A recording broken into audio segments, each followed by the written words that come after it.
Good morning, good afternoon, good evening guys. If you are new, my name is Grace and today I'm filming a Q&A about my Disney's Cultural Exchange programme, which I did last summer. If you guys don't know, I was a lifeguard. It was the best thing I've ever done. I've made friends for life, had the most amazing experiences. But since then, I've had lots of questions going through my Instagram, TikTok, and YouTube, so I thought I'd just sit down, film a full Q&A from questions from you guys. So I asked over on TikTok last week and I got quite a few responses, which was quite nice because originally I didn't know if people were going to reply. If this video helps just one person, I'll be really happy because I remember watching Imi's video from the year before and that really helped me with my programme. So let's just jump straight into it. First question I got was, could you please explain how the first week works, like after moving, how we get the tickets if we don't get the staff pass yet? So yes, the self-admission pass, I think I've still got mine actually. I think it's in my rucksack. Came about 5 to 10 days, I would say, after traditions. And in the first week, we were given 3 park hopper passes to use in the first, I think, 7 days of our programme. So check in, I've got my iPad here so I can see when I did everything. So I checked in on Monday morning and then the rest of that day we had a few little classes about onboarding, had my drugs test, which I think anyone in a safety critical role, so lifeguarding and I think attractions have to have a drugs test. So we got on minibuses, which Disney and Flamingo Crossing put on for us. Took us about 20 minutes away. I'm not gonna lie, it took ages. So I actually ended up missing the classes later that day, but it wasn't compulsory, so it was fine. But just like a pre-warning, if you do have drug tests scheduled for that Monday, they can take a while. It's like waiting for people to do the tests. There's a lot of us going at the same time. And especially at Flamingo, there were multiple trekking days, I think, for about the first month of our programme, with all the summer CEPs coming in and obviously the Americans. So I think it got really busy. On the Tuesday, I then had my swim test to be a lifeguard, which took about 3 hours, I think. We got a bus from Flamingo, which got put on for us, take us to Mickey's Retreat. Swim test about 2 hours to do the whole thing, and then came back. On the Wednesday, I had a health screening. I think it was just behind Epcot, again, because of being a lifeguard.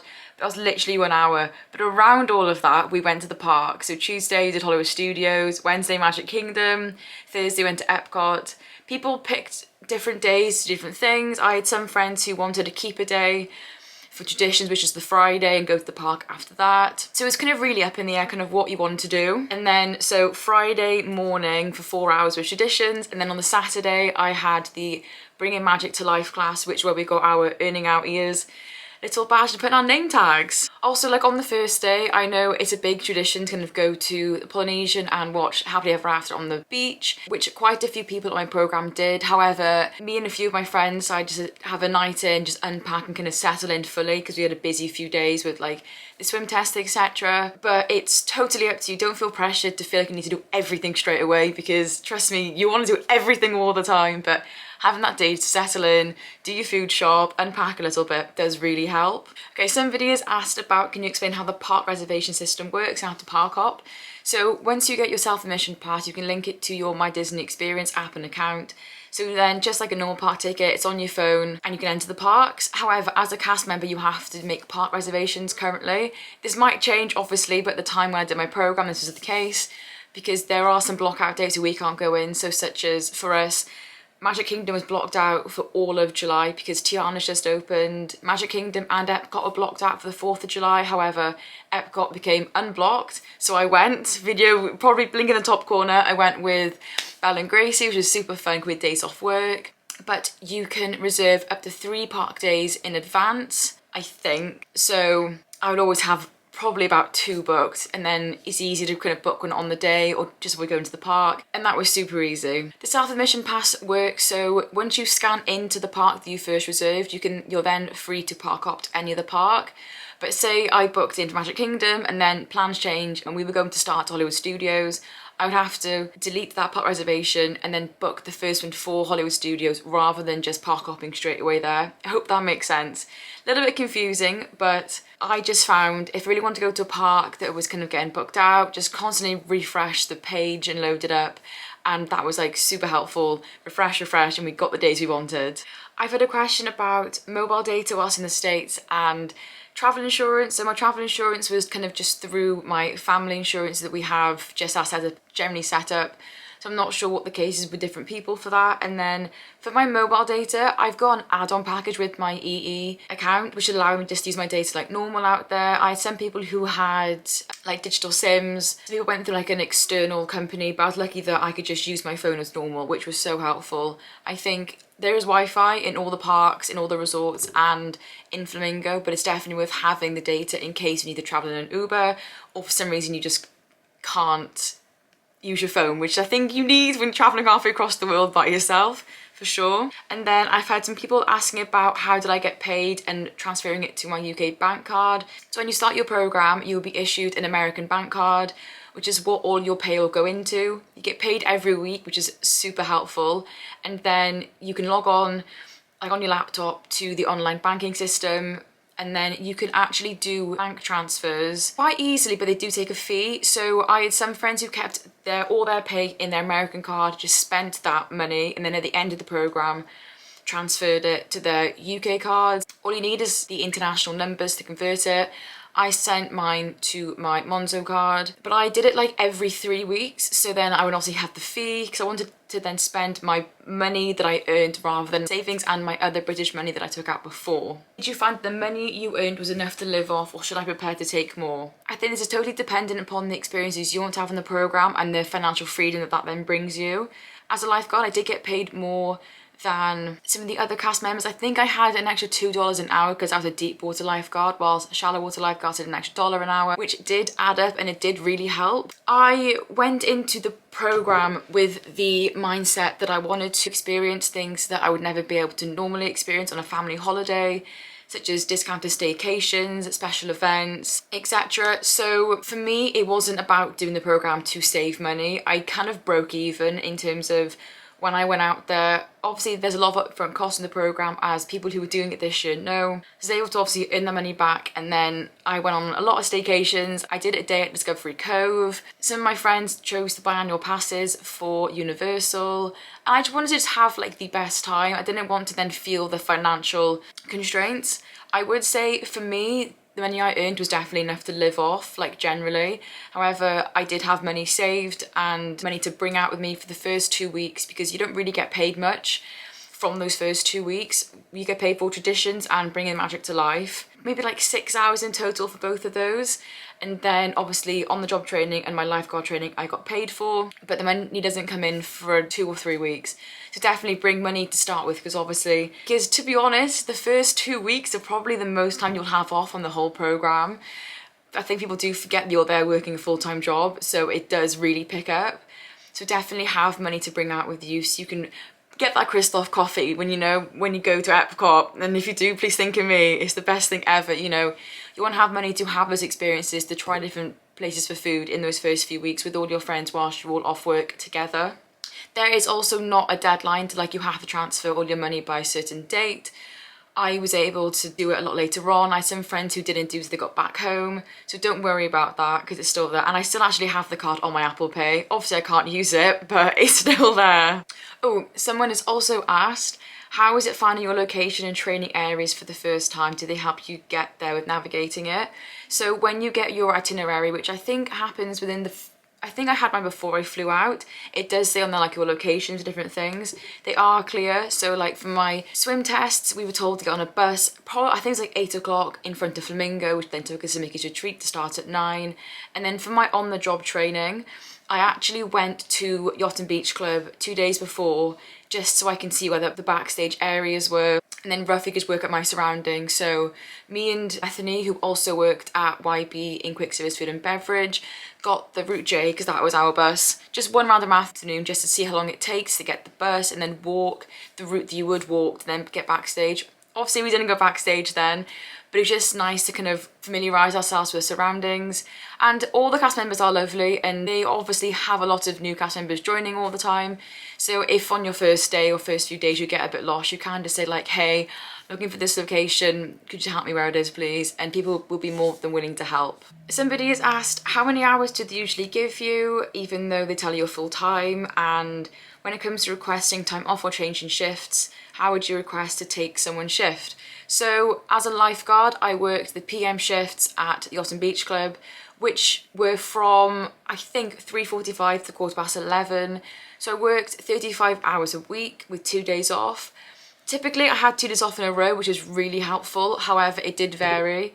The Disney working week works from Sunday to Saturday, so sometimes I might have a Tuesday, Wednesday off, then I might not be off then to the following Friday, Saturday. So I think at the longest I worked was 8 days in a row, but I did manage to exchange shifts. So each location and job role, they will have shift exchange pages on Facebook where you can basically put in your shift, ask for someone to take it, or if you want to pick up a shift or switch a shift, then you just need to give them your Disney ID PIN number, and then it all happens through the Disney Cast Life app. It's super easy to use, and then when you get your training on the job, your trainers will explain it all to you as well.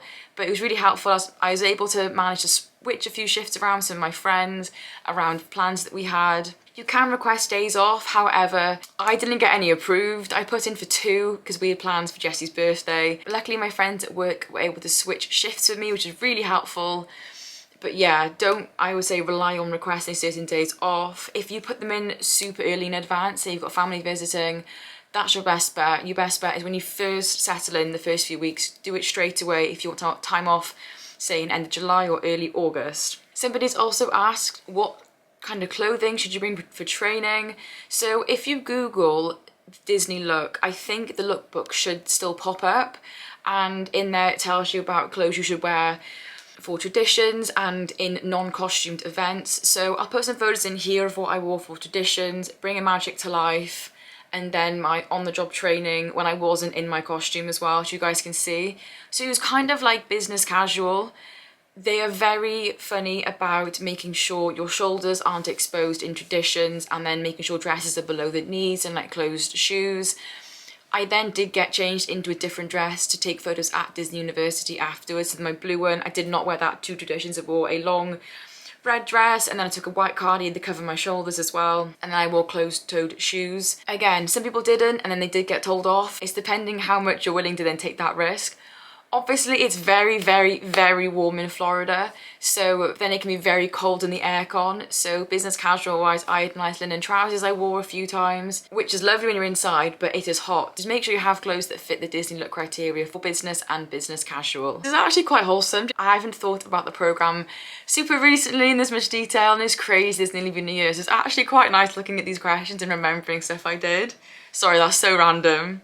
Somebody has asked, could you give us some packing tips? So, I will say it's very varied on different people. I took out a big suitcase, I'm guessing 23 kg was the allowance, and then a carry-on case, and obviously my rucksack. It was a tight squeeze when I left. I did have to throw some stuff away when I was travelling, but that was fine. Given that we're going in the summer, it is 100% easier to pack than if we're going in the winter, because obviously I lived in little vests, t-shirts, shorts, you know, there's no like jeans, things like that. I would say it does get cold in the aircon, and depending on your roommates, they might be funny about the air conditioning unit. Luckily my apartment wasn't that bad. And if you're gonna buy clothes while you're out there as well, I wanted to buy stuff from small shops that were American based, jumpers I could wear back home. So I regret taking out as many jumpers as I did. I think I took out 2 and a Spirit jersey, and I should have probably taken 1.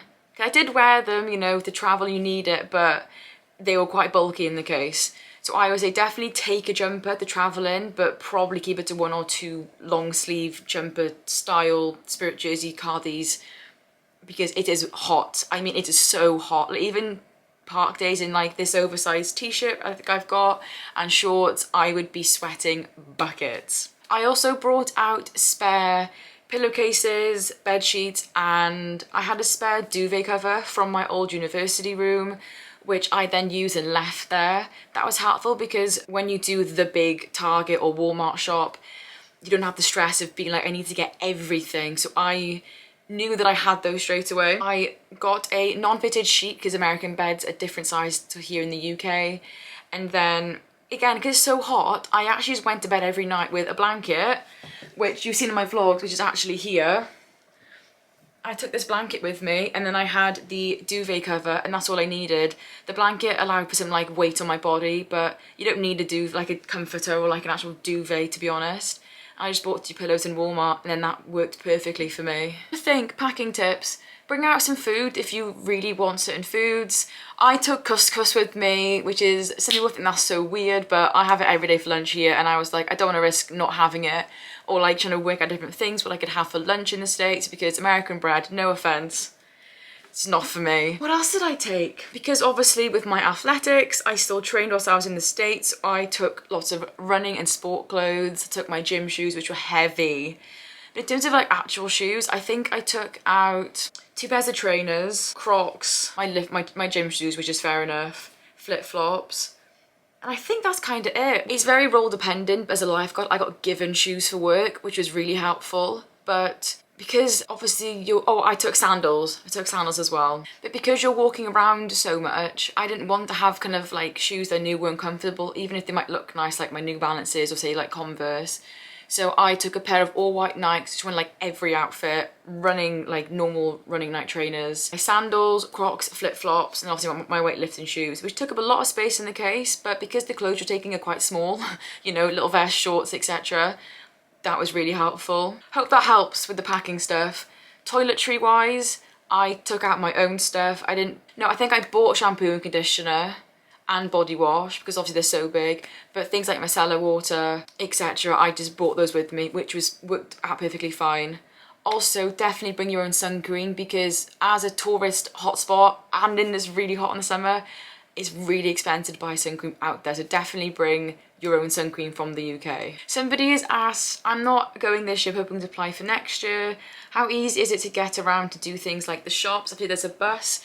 So yes, there are free buses to all Disney parks and resorts from Flamingo, which is super helpful. There's like 8 routes and they're quite confusing when you don't know them when you first get there. I was route J for work. I think Epcot was like B, Hollywood Studios is C, but you get an app called Pass and Go, which is all explained to you during the Flamingo Crossings like induction talks, which shows you all the bus times from west and east. And they also have a bus that runs to like the really big Target and Walmart and Cast Connections, which is super helpful. However, they do take quite a while to kind of do the whole route.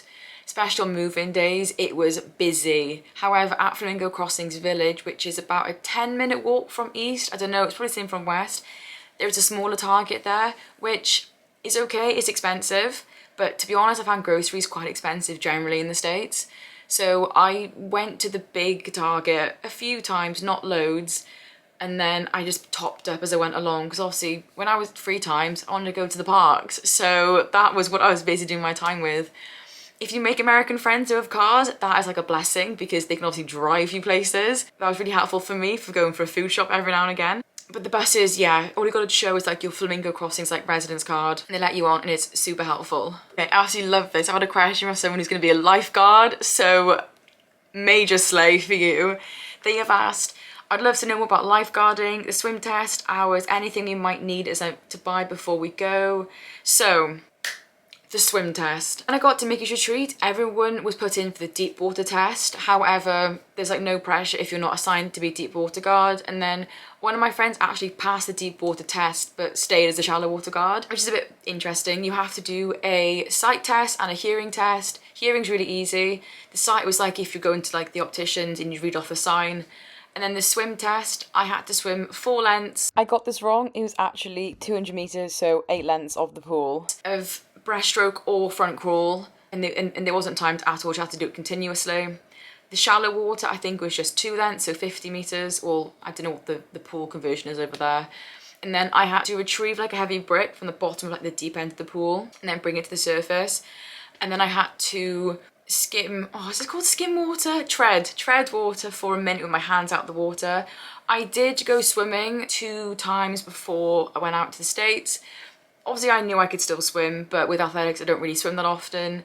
I just went to the local pool, did, you know, a few sets of 100-meter swims, and then I did a little bit of treading water practice, just so it wasn't like a massive shock when I then did it. But everyone is super helpful and it's a really relaxing environment. After the swim test, you then start the Ellis lifeguard training the following week. After the swim test, you have the 4 days of Ellis lifeguard training at Mickey's Retreat again. Also for the swim test and for Ellis, you could just wear like normal swimming bathers. I had like a Speedo one from before and like a completely blue Nike one. It's super chill, just make sure obviously it's not like a bikini or anything. and then you go through the Ellis lifeguard training. It is intense, and just make sure then at the end of each day you kind of go home and you just kind of look over your notes. On the final day there is a written test, like a multiple choice test, which you need to pass, but they give you like helpful booklets to help to make sure you know your stuff. I went in as a complete beginner. I had no first aid experience at all, and I passed with flying colours. So I promise you, you've got this, it'll be fine. But definitely just make sure on those days they really alert, you ask the questions and work with everyone else. I actually became really good friends with loads of people from my Ellis lifeguard cohort, some of the girls on the CEP as well as others from all over the world.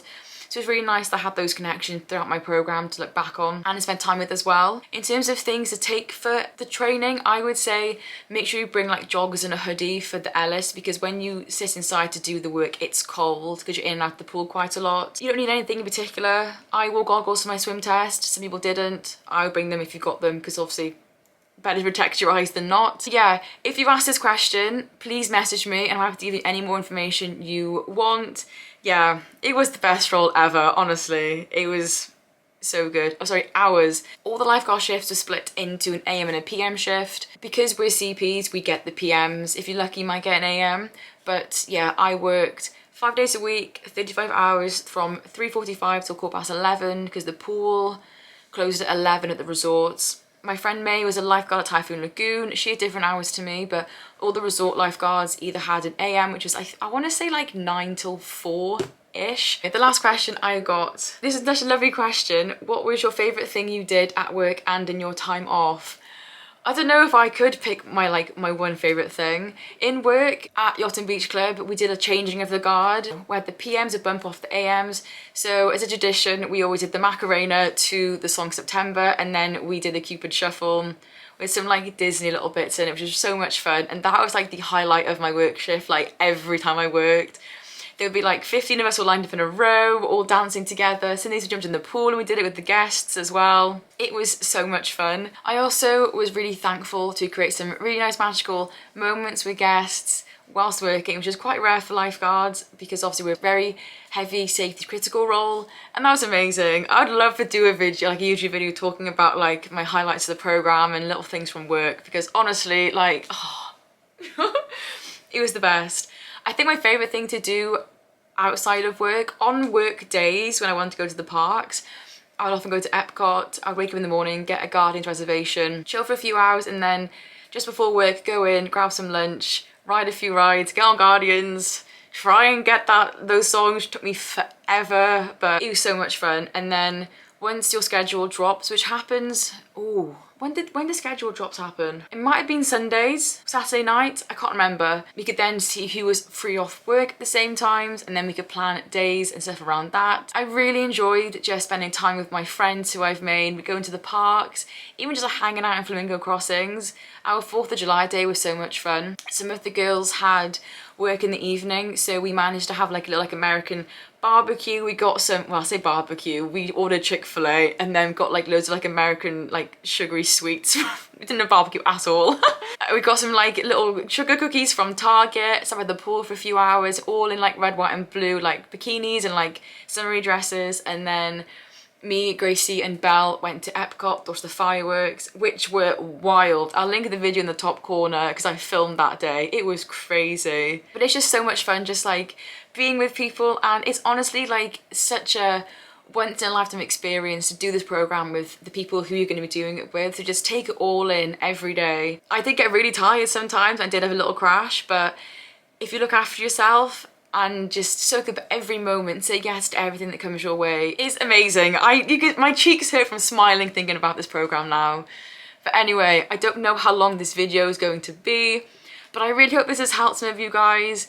Have the best time ever this summer if you're doing the program or applying next year. If you have any questions or any comments, please message me on Instagram, TikTok, or in the comments down below. I'm more than happy to help any queries, and I can't wait to follow along all your adventures when you guys do your Disney Cultural Exchange program. So that's enough from me today. Thank you guys for watching, and I'll see you for a new video very soon. Bye!